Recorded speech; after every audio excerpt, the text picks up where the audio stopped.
All right, welcome back, Sebastian here. So today I'm going to be starting a new series, ranking F1 drivers from 2000 to 2025. So basically the first quarter century of this, 21st century, and I'll be ranking drivers based on kind of their average result from my race rating model. So this rating model attempts to assess drivers' performances in Grand Prix and tries to not get rid of, but really trying to minimize the effects of qualifying performances. Because obviously, if you qualify really well, it's much easier to have really good results in a Grand Prix. So that's why you'll see some drivers who might be a bit surprised to see them a bit low. There might be some other drivers also you might be surprised to find a little bit high. Now, just some notes before I begin. A really bad score, a really bad rating is a big negative number, and a very good score is a big positive number. Just kind of, it's the opposite of the quality one that I did this past summer. Other notes as well, minimum of 20 races total that you had to do within the time frame from the 2000 season up to this year. So there's quite a few drivers who are in the qualifying model or in the qualifying list who won't be in this one just because there's a lot. I set the cutoff much higher, and that's because there's a lot more randomness in Grand Prix compared to qualifying, and so there's a lot more noise in the data. And you'll see a couple drivers who will be much higher than they probably should be, and I'll kind of explain that when we get to those drivers as well. So let's get started. Driver number, I think there's 95 drivers total qualified. Of course, that's why we're starting at number 95. And today we're going to be doing part 1. So basically drivers 95 to 81. So number 95, not entirely surprised that he's in the part 1, but a little bit surprised that he was the first driver on the list, and that is Logan Sargeant. Average score of negative 1.033. The one other thing I need to say, I forgot to say before we started, but this is data that is age and experience corrected. So you're going to see the rookies for this year, 2025, are, some of them are very, very high up.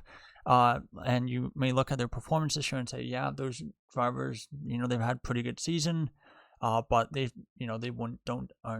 not justified having them that high up. But really, what it's trying to do is basically trying to correct for basically where drivers are at different points in their career. And obviously in a Grand Prix and a race stint, that's kind of where you see the biggest, gaps between a rookie, a young driver, and an experienced one. It's also kind of to correct for drivers who, retired very, very young, or for whatever reason, left F1 a bit on the younger side compared to doing it just with, just doing it the uncorrected stats. But getting back on topic, so number 95, Logan Sargeant, average score negative 1.033. Not really a big surprise here. Basically got completely destroyed by Alex Albon. Lots of crashes, particularly in free practice, although that wouldn't be picked up in the model. And only scored points once, I think, in his entire F1 career, and that was thanks to a bunch of other drivers getting disqualified. So I don't think there's going to be a whole lot of complaint controversy about Sargeant being at number 95. Now, moving on to number 94, and 94 is Kazuki Nakajima, career average of negative 0.998. Now, for Nakajima, it's a bit of an interesting one. His first season in 2008 was actually not too bad. Definitely the second best of the two Williams drivers. Of course, his teammate that year was Nico Rosberg. But 2009, the new regulations, Nakajima had an awful year in the races. Lots of bunch of crashes, really poor pace. I think he only scored a handful of points, and Rosberg had quite a few good races, and he actually picked up a couple podiums as well. And yeah, Nakajima was out of the sport, after that really poor year. And that second year really, really pulls down the average, because the first year was honestly not too bad. Ends up 94th on this list. All right, number 93 is Robert Kubica 2. So this is obviously the Kubica that performed in 2019, separated from, his first career, because obviously, had that, pretty gruesome arm injury, was never really the same driver again. Did have a bit of a good show in his comeback, did get a point, but despite that, my model uses a modified version of the point system, which is much more, I would say, egalitarian, and it's much more representative of true performance differences, especially at the back of the field and in the lower midfield. But yeah, for Kubica, basically spent that most of that season behind his teammate Russell. Had a couple of good races here and there, like Germany 2019, where he picked up that point. But for the most part, it was pretty poor season. And so, yeah, his average ranking for that one season, of course, so it's not really an average, but negative 0.937. Now, number 92 is Marcus Ericsson. Average score of negative 0.826. For Ericsson, it was a pretty strange career. His two worst seasons relative to his teammate were his first season against Kamui Kobayashi and Caterham, makes sense, but also his last season, but where he was up against his, I think, pretty unquestionably his most talented teammate, and that was, of course, Charles Leclerc in his rookie season. Propped up by Swedish, financial backing, probably stayed in F1 a lot longer than he probably would have otherwise. Probably, without that financial backing, probably doesn't even get to F1 or gets dropped after that, really poor first season, but was in F1 for quite a while, didn't do a whole lot there, and so not a big surprise that he's this low on my list. All right, number 91 is Max Chilton. Now, for Chilton, average score of negative 0.801, 2 seasons in F1, 2013, 2014, and was pretty thoroughly outclassed by Jules Bianchi, who, of course, will be a little bit higher on this list. A bit of a spoiler alert. I'm a bit surprised that Bianchi was as low as he is. But again, we'll talk about that when we talk about him. But for Chilton, yeah, basically did the 2 seasons and then was out of a seat at the end of 2014. Never really looked particularly competitive and in a pretty poor car as well. All right, number 90 is Yuki Tsunoda. Now, this is a bit of a surprise, but we'll get into it when I talk about Tsunoda. Now, for Tsunoda, career average of negative 0.778. Now, for Tsunoda, so for Tsunoda, I think there's a couple points. I think one thing that I noticed about him throughout his first 4 seasons, so basically before this year, from the start to 2024, it felt like he, even if the qualifying was pretty decent, it felt like you were always looking for a little bit more in race pace. And it felt like his qualifying performance was a little bit stronger than his, race performance. Then, of course, you have this year with Verstappen, which is, I think, for all intents and purposes, has been, a complete disaster from a results perspective. His season in my race model, I think, has it's the worst statistical season of the last 30 years, which is all the data that I have. And of course, his career is only 5 years, so that really weighs down his average. Without this season, I think he probably still definitely ends up in the bottom half of this list, so in the bottom, 45 to 50 drivers. But I don't think he would be anywhere close to 90, probably around 60 to 70. But nonetheless, just how I do the calculation this year basically drives down his number quite a bit. Has been a very, very poor season for Tsunoda, and at this point, I think he's more likely than not to not be in F1 for 2026, but we shall see. All right, number 89 is Nicholas Latifi. Now, for Latifi, average score of negative 0.761. For Latifi, he almost actually finished ahead of his teammate George Russell in 2020. But of course, Russell then got that call up to Mercedes, got a couple of points there, and that really basically helped him finish ahead of Russell. I think Latifi was always a better racer than a qualifier. So again, not a big surprise that he's a little bit higher on the list, but of course, there are a lot fewer drivers.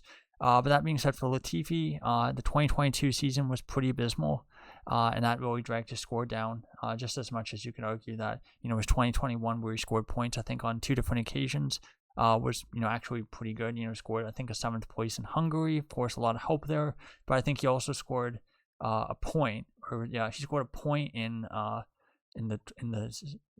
debacle that was the 2021 Belgian Grand Prix as well. So I think finished P9 there as well. So all in all, definitely not a great career for Latifi, and he ends up 89th. All right, number 88 is Nikita Mazepin. A bit of a surprise that he was this high up on the list, to be honest. But an average from that one season of negative 0.734. Now, of course, for Mazepin, only did the one season. And like I said, age and experience corrected. So again, there is a little bit of a boost there for Mazepin for that one season. For Mazepin, definitely not a pretty unremarkable 1 year in F1. He was, even that very first race in Bahrain, he basically spun after 3 corners. And with, him and Mick Schumacher, Schumacher was definitely ahead of him a lot more often than not. But I did feel like the gap between himself and Schumacher was a little bit smaller in the races compared to qualifying, which was, a pretty abysmal gap of about, I think, half a second or so, which is why Mazepin ends up, so much further down on the qualifying list. Okay, now number 87. Number 87 is Esteban Gutierrez, average score of negative 0.7. Not a big surprise that Gutierrez is slow. He had a pretty abysmal first season at Sauber, got completely decimated by his teammate Hulkenberg. His second season at Sauber 2014 was honestly not too bad. It was a pretty poor car. Wasn't that far off Adrian Sutil, but probably, that was a car that probably should have scored points, on at least a couple of occasions. Had a year off and then came back with Haas 2016, and again another pretty poor year. Got completely crushed by Grosjean in race performance. I think Grosjean had 20 or almost 30 points that season, and Gutierrez had absolutely none. So, definitely really poor performer, I would say, in Grand Prix qualifying. I think his second, third seasons were honestly not too bad for a qualifying perspective, but the race performance was really, really poor. So, not a big surprise to see Gutierrez this early on the list. All right, number 86, driver who drove, pretty much exclusively in the early 2000s, although I think he actually drove in 99, but obviously this data set's only looking at this century, and that is Ricardo Zonta, average score of negative 0.675. 2000 season, definitely second best compared to Jacques Villeneuve, and then I had a very, very short stint, I believe, at the end of 2004 with Toyota, when Toyota's driver lineup was kind of going all over the place, going from Damata to Trulli to Zonta and Panis, and it was kind of, all over the place that last 5 or 6 races for Toyota. Not a great showing, but not absolutely awful either. But it's really just that 2000 season with BAR that really drags Zonta's overall score down. All right, number 85 is Vitaly Petrov. So for Petrov, average score of negative 0.556. And for the Russian, actually the first of a couple of Russians in this video, he really gets dragged down by that 2010 season up against Kubica, got completely annihilated. And that really, a bit like Tsunoda's 2025 season up against Verstappen, Petrov's 2010 season, even if that was that rookie season, again, you get a little bit of a bump there for being your first season. He basically got completely obliterated. 2011 was honestly not bad, but I think Nick Heidfeld never really got settled, and he was a little bit weaker than Heidfeld, Petrov I felt was, and then of course Senna was not great. And I felt like, none of the drivers really got the most out of that 2011 Lotus Renault. Then goes to, I think, Caterham for 2012, and again, pretty close with Kovalainen, but Kovalainen not a particularly stellar racer either. So for Petrov, 85th on my list. Okay, number 84 is Takuma Sato. So for Sato, average score of negative 0.554.